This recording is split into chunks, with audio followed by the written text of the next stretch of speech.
Bismillahirrahmanirrahim. Tubu ilallah azza wa jalla. Ayo segera bertobatlah kepada Allah. Segera bertobat. Wa'taziru ilaihi, dan minta ampun sama Allah. Wa'tarifu bizunubikum, terus ngaku salah. Dah susah banget sih. Ya. Bainakum wa bainahu, antara kamu dan dia, minta ampunlah semuanya.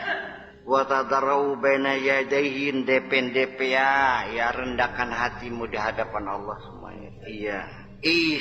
Baina aidikum, apa sih yang ada apa sih yang kamu miliki? Apa di tanganmu? Bi aidikum, apa di tanganmu apa? Lau araftum lakuntum ala ghairi ma antum alaih. Kalau kamu tahu, tentu kamu tidak seperti sekarang ini. Terbelakangnya, gobloknya ini, melaratnya ini.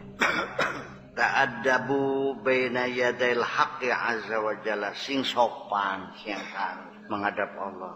Kamu siapa? Man anta, kamu siapa? Sadar dosa-dosamu itu.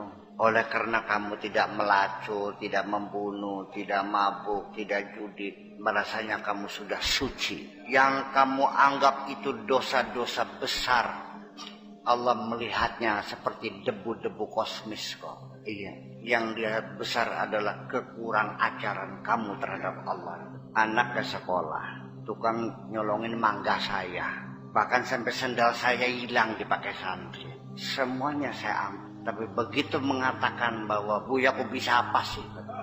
Hanya karena nasib saja. Terkusir itu dosa-dosa besar seperti itu nggak sadar. Kita begitu melakukan semacam itu di dalam hatimu berkata seperti itu, merendahkan Allah setiap saat, dan itu kamu merasa tidak pernah berdosa.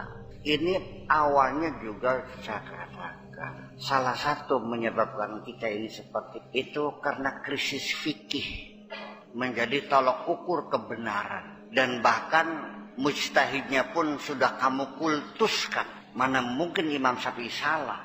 Hormat-hormatlah, tapi jangan tuskan. Nggak mungkin salah kayak pangeran baik. Namanya manusia masalah. Ya, padahal kamu juga belum pernah ketemu dengan mereka kan?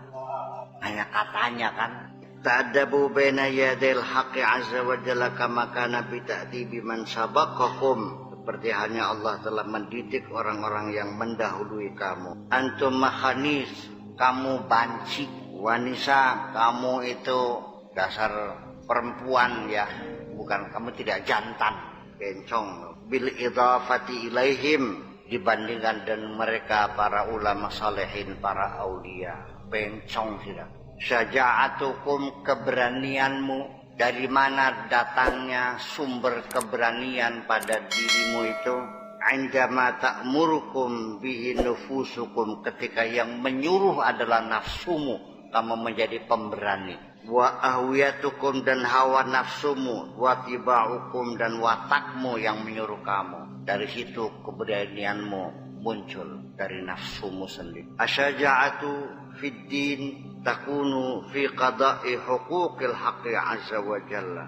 Padahal keberanian yang dalam beragama adalah terletak pada takunu fi qada'i huquqil haqqi azza wa jalla, yaitu dalam melaksanakan hak-hak Allah subhanahu wa ta'ala. Keberanian yang sungguhnya adalah muncul dari membela kebenaran, bukan mengikuti hawa nafsumu. Ya dong. Keberanian yang kamu miliki, keberanian semu, hanya semangat menggebu-gebu, terdorong oleh hawa nafsumu sendiri. Iya enggak?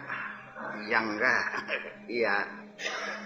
Wala tastahinu bi kalimatil hukama'i wal ulama. Jangan menghinakan, jangan merendahkan kalimat-kalimat yang terucap oleh hukama dan ulama. Tolong dengarkan baik-baik. Selama ini kamu lebih cenderung mendengarkan kalimat-kalimat fuqaha daripada ulama dan aulia dan hukama. Karena kamu melihatnya biasanya karena ya para ulama, para aulia kan biasanya kan orang bersahaja, ya kan, orang yang tidak pernah menimang-nimang harta. Itulah sebabnya kalau fuqaha kan pengacara, hakim, si zaman bengen bakal hakim ku sugi-sugi, paham? Karena memegang hukum, sing bengen isi beli paham dagangan. jualan.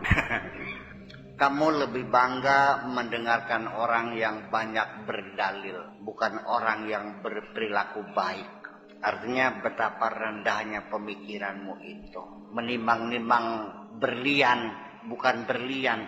Beling yang kamu timang-timang. Berliannya kamu lempar-lemparkan betul saja. Kenapa? Karena fa'inna kalamahum dawaun. Karena ucapan mereka adalah sebagai obat. Bisa memberikan ketenangan di hati dan kedamaian. Tapi kalau ahli hukum selalu mengajak bertengkar, ya tidak semua. Fuqaha yang solihin juga ada sih. Sarjana hakim yang soleh ada nggak ada pada umumnya. Wa kalimatuhum samratu wahyillahi azza wa jalla. Dan kalimat-kalimat yang meluncur dari mulut mereka itu adalah buah dari wahyu Allah subhanahu wa ta'ala. Iya, buah dari pengalaman panjang kehidupan yang mereka jalani. Ya. Laisa bainakum nabiyyun mawjudun bisuratin hatta tatabi'uhu. Tidak ada di antara kamu seorang nabi yang ada eksis dalam bentuknya yang nyata hatta tatabi'uhu, sehingga kamu membuktikan dengan mengikutinya. Kalau kamu nggak ngikuti sama aja, po. Fa idza tabi'tum al-muttabi'ina lin-nabi, ketika kamu mengikuti orang yang mengikuti Nabi sallallahu alaihi wasallam, al-muhaqqiqin yang benar-benar pengikut para nabi, fittibaihi dalam pola-polanya pengikutannya benar-benar mengikuti Kanjeng Nabi, faka'annama qad ittaba'tuhumuhu, berarti seolah-olah kamu persis seperti mengikuti Nabi. Mengikuti orang yang pengikut Nabi yang sungguh-sungguh, ya sama dengan kamu mengikuti Nabi juga. Nabi mah sudah nggak ada, sudah mati. Pengikutnya masih ada. Nah, carilah pengikut Nabi yang betul-betul murni, yang betul-betul mengikutinya benar-benar gitu. Yang ikut-ikutan ada. Fa idza ra'aitumuhum, ketika kamu melihat mereka, para aulia illah, para ulama salihun, kamu ketemu mereka, faka'annama qad ra'aitumuhu, sama seperti kamu juga pernah melihat Nabi. Lihatlah wajah-wajah mereka, dan pasti wajah-wajah para aulia, para nabi, wajahnya pasti menyenangkan. Itu bagaimanapun juga terpancar dari kepribadian seseorang, dari kondisi hati mereka. Ya cari aja sendiri. Standar orang mencari ulama kan, cari kiai kan umumnya cari yang sakti-sakti. Bakal beli sakti kan beli nganter siraku. Ya wis gula tadi sing sakti bae. Kemudian juga bagaimanapun juga, jadi kita ini kan terpola pikiran kita ini.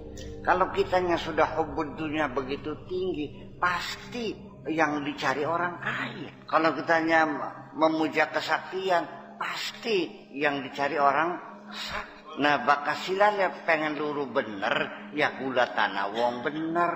Baka kita ngomongnya aulia, baka kita mah ngomongnya wong bener.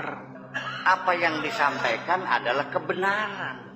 Dan tidak pernah ragu-ragu menyampaikan kebenaran. Kebenaran ucapannya, kebenaran perbuatannya. Kan bisa kita hayati sehari-hari. Ya tapi sekarang kamu jangan terpesona dengan keilmuan orang yang sudah ilmunya luar biasa. Ternyata tanah wakafnya habis dijualin. Jangan percaya dong. Tanah wakafnya habis ini mah. Terus kalau dipanggil ceramah, minta DP 5 juta. Plus 5 jutanya kalau sudah selesai ceramah tinggal 5 juta lagi. Ya bagaimana Anda akan percaya kebenaran dijual dengan 15 juta kok? Kebenaran tidak bisa dijual. Itu kewajiban kita menyampaikan kepada orang. Iya.